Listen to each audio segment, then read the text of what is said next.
Alright, so let's get right back into it. First faction, Royal Scythia. So every nomadic summary is going to be short because there isn't much to talk about them. Royal Scythia is basically a faction that has a multitude of horse archers, including female archers that have 150 range. All nomads have this unit, but only Royal Scythia has two variants, and has them as regular units, not mercenaries. Royal Scythia relies on these units to tackle 125 ranged units or javelin skirmishers. Horse archers work differently than foot skirmishers. Most horse archers have the Parthian shot. In reality, all horse archers have it, but camels don't. What this means is they can fire in a 360-degree circle. However, the unit that has to move into closer range than their foot archer equivalents, regardless of range, because they won't fire until they are a bit closer. Keep this in mind when you're using female archers. In reality, just keep it in mind for all archers, but female archers are really not durable and they'll die very quickly, especially to slingers.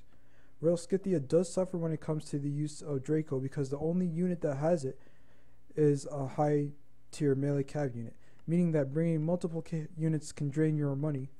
Also, keep in mind that most of your gameplay does revolve around horse archers, so try to make your army revolve around that too. To summarize, just remember that they do have horse archers.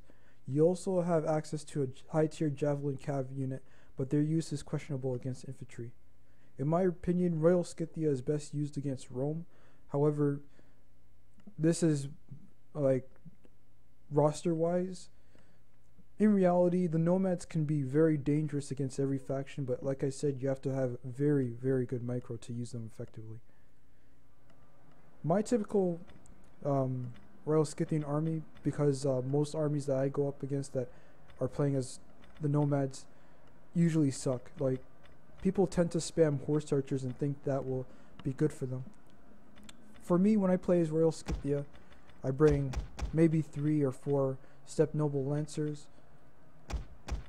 Either 2 or 3 of these armored Lancers. They're heavy, so just keep that in mind. When it comes to melee cav, I usually just bring 2. 2 is usually good enough because, like I said, most of your gameplay does revolve around your horse archers. You do have Royal Horse Archers and you have the Scythian Royal Skirmishers, which are the high tier Jav Cav unit. Now, the use of Scythian noblewomen and Amazonian riders is crucial unless they get into range of a similarly priced horse archer unit like Steppe Horse Archers. Steppe horse archers have less range but have better shots per minute. It's the same thing with armored horse archers.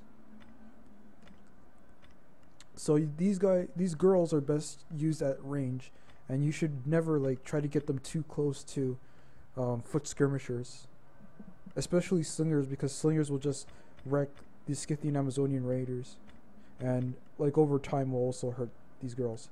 Usually I just bring 2 and maybe 1 Scythian Amazonian rider. If I'm going to bring good horse archers, I might bring 2 noble horse archers to complement my royal horse archers. Usually I bring 3 of these, because you don't want to overspend when it comes to horse archers, because these guys aren't extremely good on the charge. They are good in prolonged fights if you can get a good charge, but they will lose eventually to most melee units, so you have to get them in and pull them out quickly. This usually takes up about as much money as you can use, and large, or almost. Could probably just bring another Scythian Amazonian rider, and then that's it for your Royal Scythian army.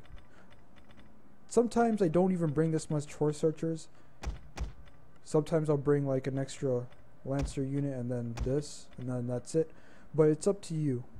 So that's basically it for the Royal Scythians, and in a few seconds I'll just go over the next faction, which is going to be the Mazakete.